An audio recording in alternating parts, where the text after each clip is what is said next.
Paul, congratulations on a crazy violent finish. You brought the elbows with that one. Yes. What did you make of the back and forthness early on in the fight with Muniz? Yeah, it was a good fight for me. We knew that going in. When the UFC had offered us this fight, we bit the hand off them for it because we knew, right, he's a dangerous grappler, and we knew that he has a good southpaw stance.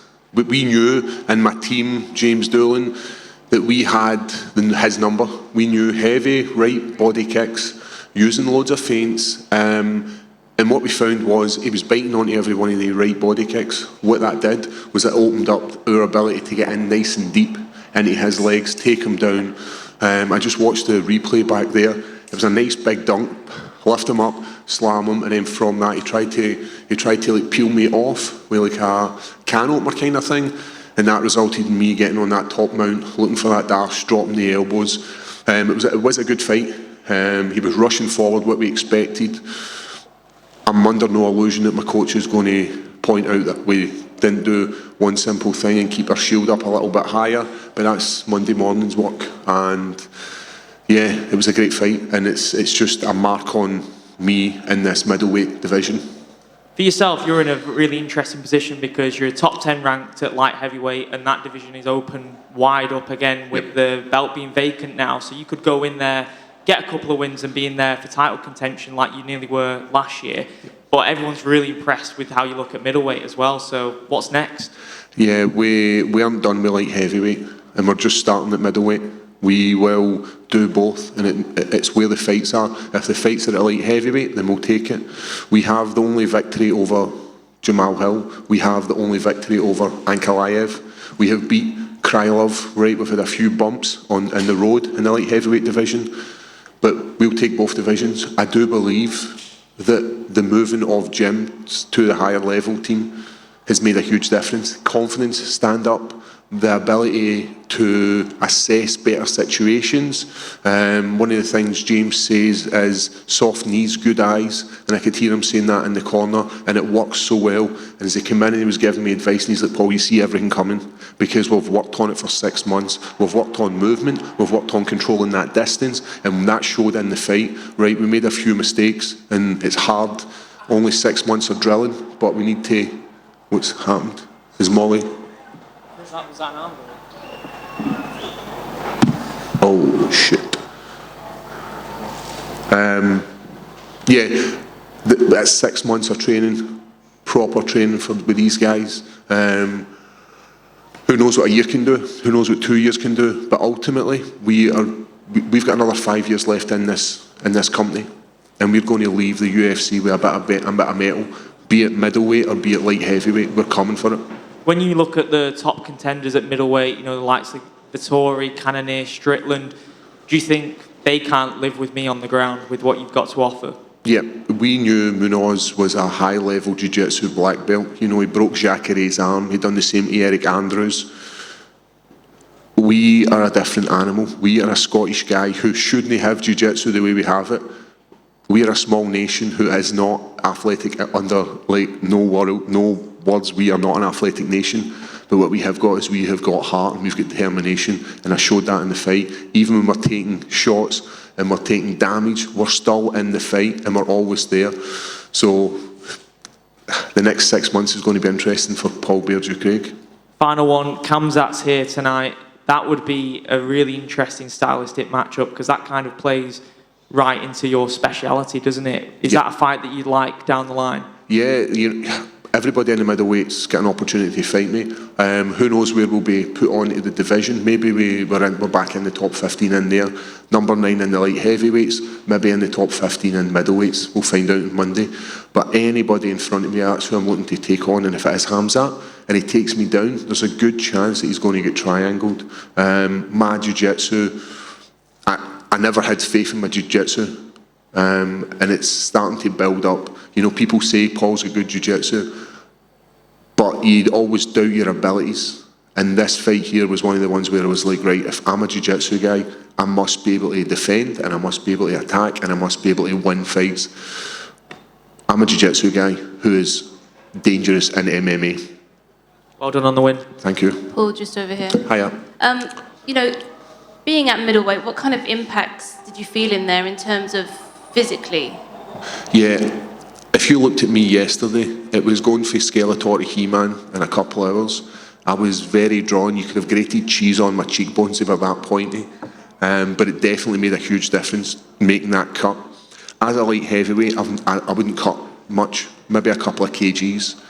The whole camp, I cut about 12 kilograms, which is massive. It's massive if you do it without a team that I've got.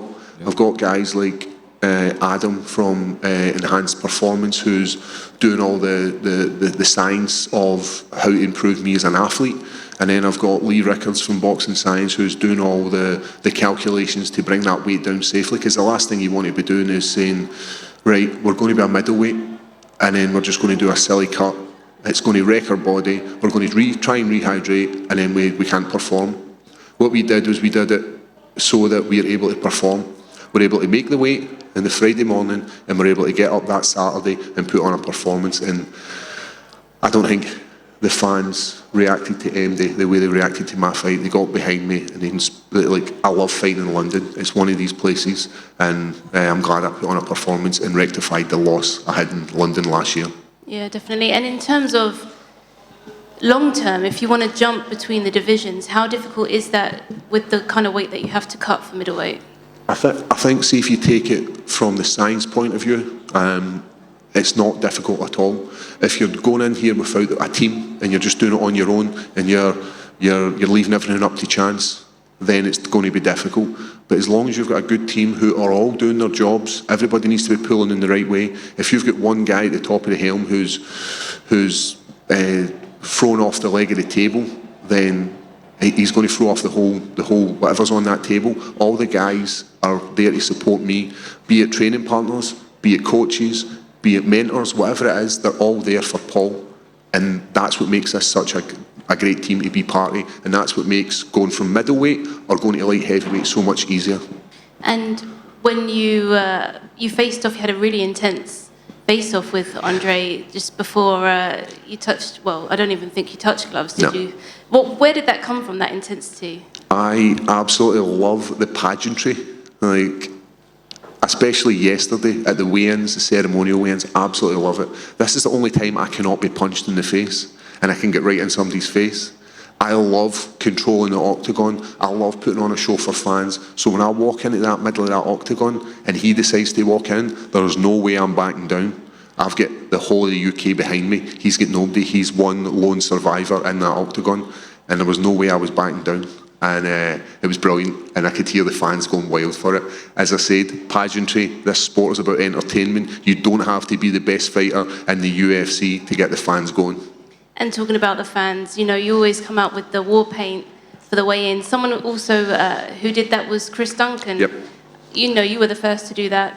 Did that bother you at all? Do you mind that? And obviously No, you're both fellow Scots. No, I've had a bit of back and forth with him, and made it oh, you copy me, but it's not. You know what? Both of us are passionate, both of us are Scottish, and both of us want to do it.